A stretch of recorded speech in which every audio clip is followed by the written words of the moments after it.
你以为川普只是想打关税战？错了，关税只是烟雾弹，真正的大招叫做重塑全球经济秩序。过去大家都只注意到川普嘴巴上喊的对中国加税、打贸易战，但很少人知道背后有一份隐藏版剧本，名字叫做海湖庄园协议。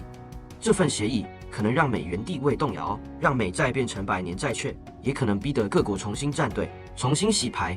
今天我们就用最简单的方法，带你一次看懂海湖庄园协议到底是什么，又为什么它会改变我们每个人的未来。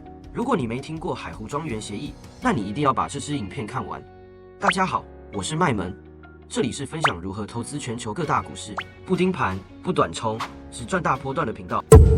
什么是海湖庄园协议？海湖庄园协议名称取自川普在佛州的私人度假胜地海湖庄园。海湖庄园协议并不是真的有一份文件要给大家签名，它比较像是一个战略计划、一个目标、一套川普阵营想要推动的全球经济大改造。那海湖庄园协议到底要做什么？川普主要会出4招。第一招就是提高关税，就是先前影片讨论过的。川普的做法超简单粗暴，直接对全世界收重税，尤其是那些对美国有巨大贸易顺差的国家，比如中国、日本、台湾、欧盟。像是台湾本来出口很多东西到美国，川普就直接说不好意思，要课32%的关税。中国更惨，被打到34%，后来因为谈不拢，甚至直接被加到145%。为什么要这样做？其实目的很明确，就是要拿关税当成谈判的筹码，逼别人让步。你不想被课那么高的税，那就来谈吧，让你的货币升值一点，开放你的市场，买更多美国货。关税对川普来说不只是钱的问题，是谈判桌上的一项武器。讲完关税，来到第2招，让美元贬值。大家可能觉得奇怪，美国不是一向希望美元强势吗？为什么要让美元跌？答案很简单，美国长期贸易逆差，东西卖不出去，钱不断流出去，就是因为美元太贵了。美元贵，美国制造的东西在国际上就变得贵松松，谁要买？所以川普这一套海湖庄园协议隐藏着一个很大的目标，就是要让美元贬值，让美国出口变便宜，逼别国货币升值，拉回美国制造业的竞争力。而且川普不是傻傻的自己让美元贬，他的如意算盘是透过施加关税压力，让欧洲、日本、中国这些国家自己愿意坐下来谈一个货币协议，同意调整汇率。表面上是贸易战，实际上背后是货币战。川普想要的不只是短期的贸易逆差缩小，而是从根本上改写全球金融秩序。然后第3招更狠，短期美债换成100年债。这招听起来很生硬，我用白话一点讲，就是本来你买了美国国债，譬如说3年到期，你3年后可以拿回本金加利息。但如果川普照海湖庄园协议来搞，那到期的时候，美国不给你钱，改给你一张100年期的新债券。什么意思？就是想拿回钱，不好意思，再等100年。这不就跟变相赖账没两样吗？为什么要这样做？因为美国欠盟友的钱实在太多了，国债爆炸式成长，把短期债变成100年债，美国政府就可以减轻压力，短期内不用还钱，看起来负债比例就降低了。但这种玩法很有可能会动摇全球对美债的信心，大家会开始怀疑美国国债还安不安全，美元还能不能信。最后一招就是跟国家安全绑在一起。川普知道光靠经济手段是不够的，所以还祭出安全牌。比如说，他可以威胁盟国，如果你不配合，美国可能就不再保障你的安全了。你想要美国的军事保护 ？OK， 那就来按我们说的做，不然自己去面对那些地区威胁吧。同时，美国也限制某些高科技产品出口，防止技术流到钱在对手手上，保持自己的科技领先地位。整个海湖庄园协议说白了就是一套多管齐下的战略，用关税开路，用货币战压迫，用美债重组债务，配合军事安全施压。它不只是在修修补补美国自己，而是试图从根本上重新洗牌全球经济和权力格局。海湖庄园协议有先例吗？其实，川普想做的这套剧本不是第一次出现在历史上了。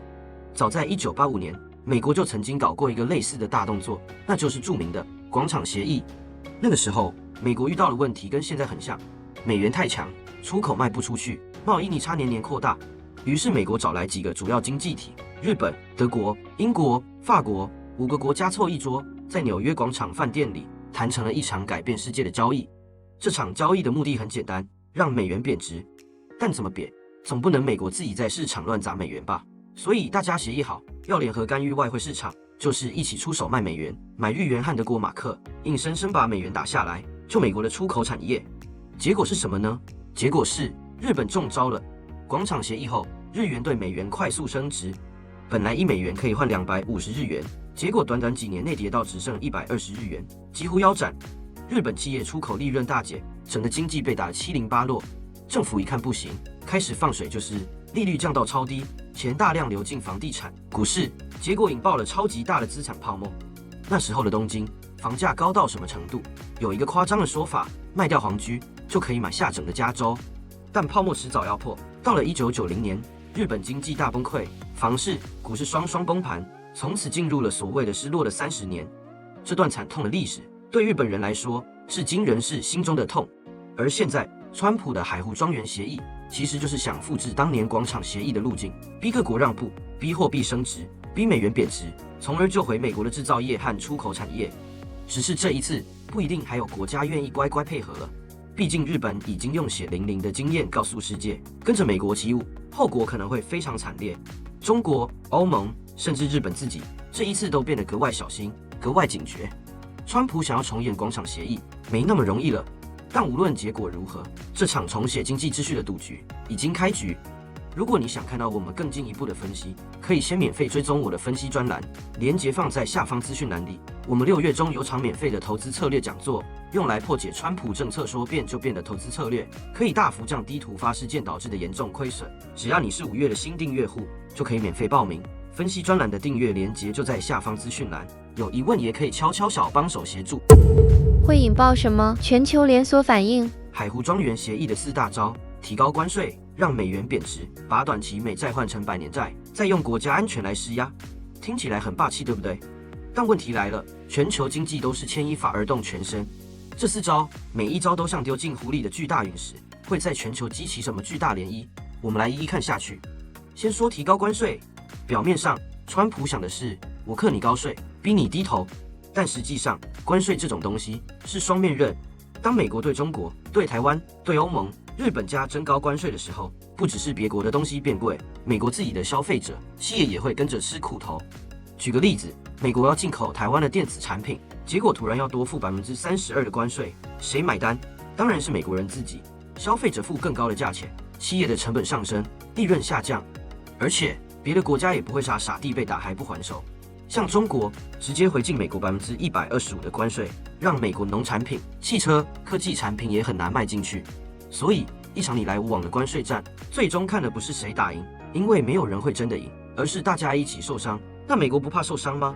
逻辑是这样的，就像一场拳击赛一样，2个选手互殴，2个人都可能倒下，但最后先爬起来并且在场上站到最后的，即使已经鼻青脸肿头晕目眩，也还是赢家，能理解吧？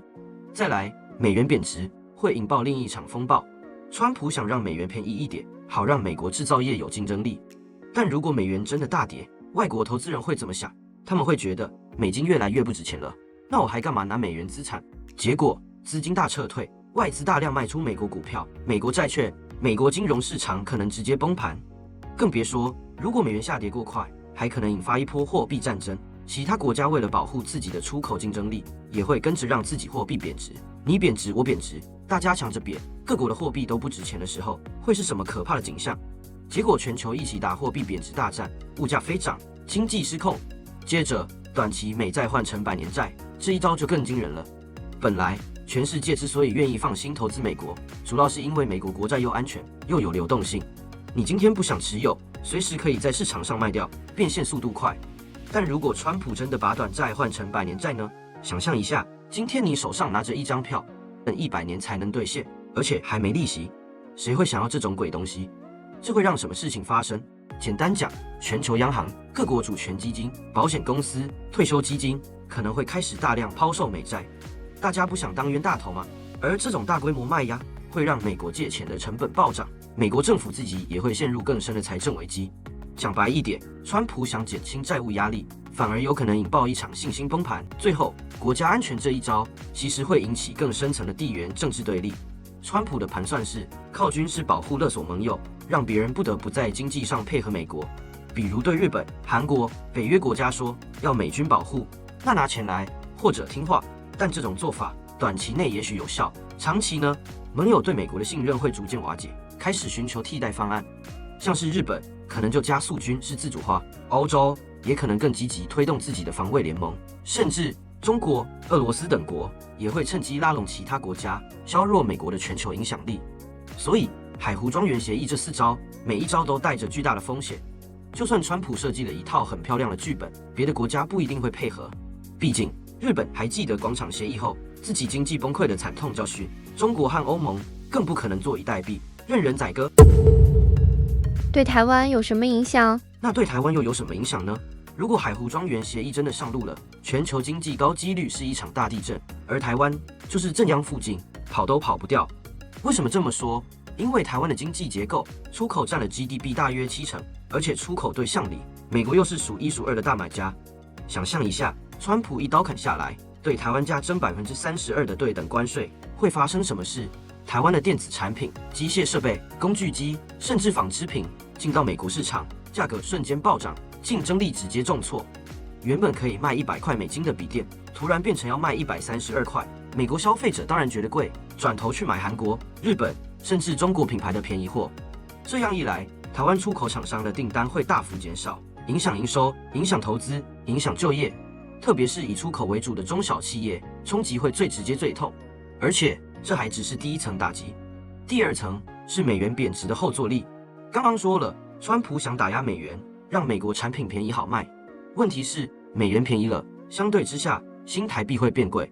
新台币升值，台湾出口又要多付代价，产品更贵，竞争力雪上加霜。台湾出口商好不容易在全球市场杀出一条血路，一夕之间全部逆风。更惨的是，如果其他国家也开始跟进货币贬值，台湾身处其中，会陷入非常被动的局面，要么贬值跟打价格战，要么做看订单流失。接下来第3层冲击就是台湾手上的美债部位。台湾的中央银行外汇存底里面，大约有超过80%都是美国国债，换算下来，台湾持有的美债全球排第11名，数量大约是2900多亿美元。如果川普真的强制把短期美债换成100年债呢？那等于台湾央行手上原本流动性很高的资产，瞬间变成一堆不能动的票据，要卖也卖不掉，要用也拿不出现金，只能傻傻等100年。这对台湾来说超级危险。央行总裁杨金龙自己都说了，这种情况就像美债倒债，会引爆金融混乱。到时候不只是央行受害，台湾的金融市场、银行体系、企业资金调度，全部都会出问题。最后一个冲击就是地缘政治的升温。如果川普为了国家安全，强势逼各国选边站，台湾绝对也会被推到风口浪尖。美国可能要求台湾在科技、军事上更加紧密配合，而中国那边压力自然也会同步升高，甚至地缘政治的紧张局势会让台湾必须在经济利益和国家安全之间做出更艰难的抉择。所以整体来看，关税战会造成出口受伤，内需受影响，美元贬值会造成新台币升值，出口雪上加霜，美债100年化会造成金融资产流动性崩坏，资金调度困难，国家安全施压会造成地缘风险升温，台湾更难保持平衡。说白了，海湖庄园协议如果真的推行下去，台湾就是被卷进去的一个重灾区。现在你知道了，海湖庄园协议从提高关税、美元贬值到100年债，再到国家安全，每一步都是在重塑世界秩序的棋子。那你有对即将到来的危机做出保命的准备吗？如果存着侥幸的心态完全没有准备，当风险降临的时候，也只能听天由命了。但如果你是不知道如何预防这种天大的风险，可以点击下方链接联系小帮手，了解我们的未来资产规划。